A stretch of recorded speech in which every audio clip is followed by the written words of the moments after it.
안녕하세요. 오늘 여러분과 함께 테스트 주도 개발, TDD에 대해 좀 깊이 얘기 나눠볼까 합니다. 네, 반갑습니다. 특히 그 자료들 보니까 레드, 그린, 리팩터, 사이클 이게 핵심인 것 같더라고요. 맞습니다.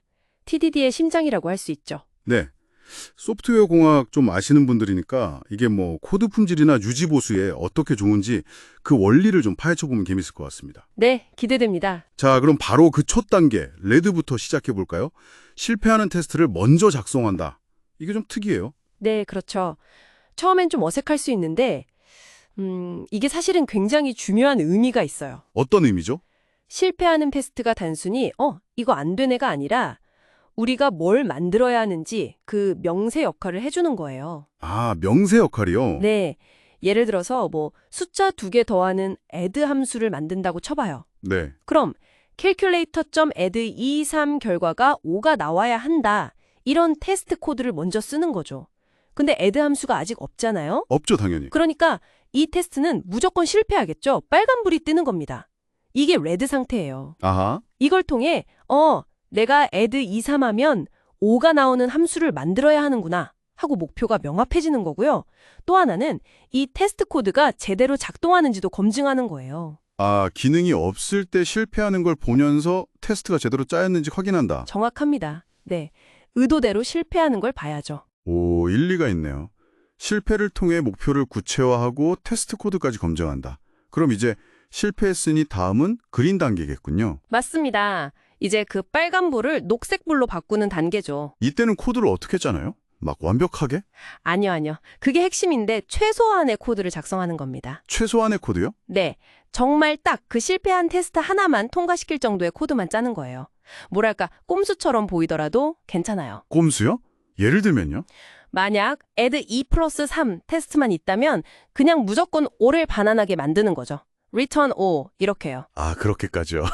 좀 극단적인데요? 네, 좀 그렇죠. 근데 중요한 건 지금 당장 완벽한 코드를 만드는 게 아니라 이 방향이 맞는지 가장 빠르게 확인하고 피드백을 받는 거예요. 빠르게 일단 돌아가게 만들어서 확인한다. 네, 불필요한 최적화나 다른 기능 고려는 일단 미루는 겁니다. 그 add 함수 예라면 그냥 return a 플러스 b 정도로만 짜서 테스트를 통과시키는 거죠. 예외 처리 이런 건 나중에 하고요. 최소한의 코드로 빠르게 피드백을 얻는다. 재밌네요. 근데 말씀하신 것처럼 너무 최소한으로만 짜면 나중에 코드가 점점 쌓이면 좀 지저분해지지 않을까요? 구조적으로 문제가 생길 수도 있을 것 같고. 네, 아주 정확한 지적이십니다. 바로 그래서 다음 단계가 정말 중요해요. 다음 단계라면? 리팩터. 네, 맞습니다. 리팩터 단계입니다.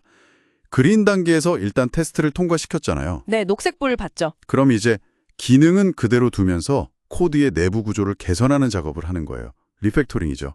기능 변경 없이 코드만 예쁘게 다듬는다. 그렇죠. 작동 방식은 똑같은데 예를 들면 변수 이름을 좀 더 명확하게 바꾼다거나 너무 긴 함수를 좀 잘게 쪼갠다거나 중복되는 코드를 없애는 거죠. 가독성이나 효율성, 유지보수성을 높이는 거군요. 네, 맞습니다. 장기적으로 봤을 때 코드 품질을 건강하게 유지하는 핵심 작업이에요. 그린 단계만 막 반복하면 코드가 돌아는 가는데 나중엔 정말 아무도 건드리기 싫은 그런 코드가 될 수 있거든요. 소위 말하는 스파게티 코드. 네, 자료에서도 나오지만 생각보다 많은 팀들이 이 리팩터 단계를 좀 소홀히 하기가 쉬워요. 네, 시간이 없다는 핑계로요. 그렇죠. 일단 기능 구현이 급하니까. 근데 그게 결국엔 기술 부채가 돼서 돌아옵니다. 나중에 개발 속도가 더 느려지는 거죠. TDD에서는 매 사이클마다 이 리팩토링을 하니까 코드를 계속 깔끔하게 유지할 수 있는 거예요. 그리고 중요한 건 리팩토링 후에도 원래 테스트들이 다 통과해야 하는 거죠. 네, 아주 중요합니다. 리팩토링 하다가 기능을 잘못 건드릴 수도 있잖아요. 네. 근데 TDD에서는 이미 만들어 놓은 테스트들이 있으니까 리팩토링 후에 이 테스트들을 다시 돌려보는 거예요. 전부 다 통과하면 내가 기능은 안 건드리고 구조만 잘 바꿨구나 하고 안심할 수 있죠. 테스트가 안전망 역할을 해주는 겁니다. 아하, 그렇군요.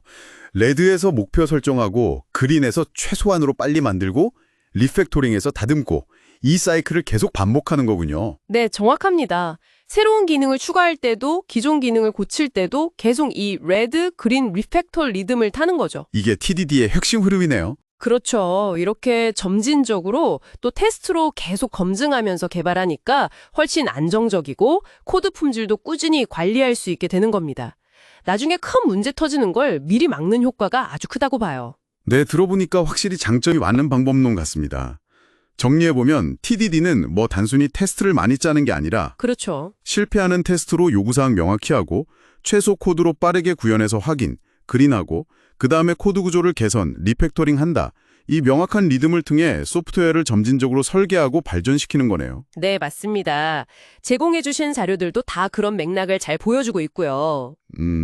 근데 마지막으로 좀 생각해볼 만한 점을 던져주셨어요. 네, 한번 같이 고민해볼 만한 부분인데요. 그 그린 단계에서 최소한의 코드를 강조하셨잖아요. 네네. 만약에 굉장히 복잡하고 큰 기능을 처음부터 만들어야 한다면 이 최소 구현이 오히려 좀 큰 그림을 보는데 제약이 되진 않을까? 뭐 이런 질문을 던져주셨어요. 네, 그런 관점에서 생각해 볼 수 있죠. 물론 리팩토링 단계에서 계속 개선해 나가겠지만 아주 초기에 그 첫 단추를 끼우는 그린 단계에서의 최소주의가 과연 항상 최선일까? 특히 좀 더 넓은 아키텍처나 확장성 같은 걸 미리 고려해야 할 때 이게 좀 발목을 잡을 수도 있지 않을까 하는 거죠.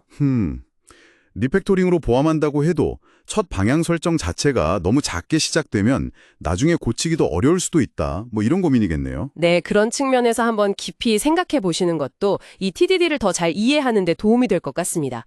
정답이 있다기보다는 상황에 따른 트레이드오프를 고민해 보는 거죠. 네, 정말 흥미로운 질문이네요. 오늘 TDD의 핵심 사이클, 레드그린 리팩터에 대해 이렇게 깊이 있게 설명해 주셔서 정말 감사합니다. 네, 저도 즐거웠습니다.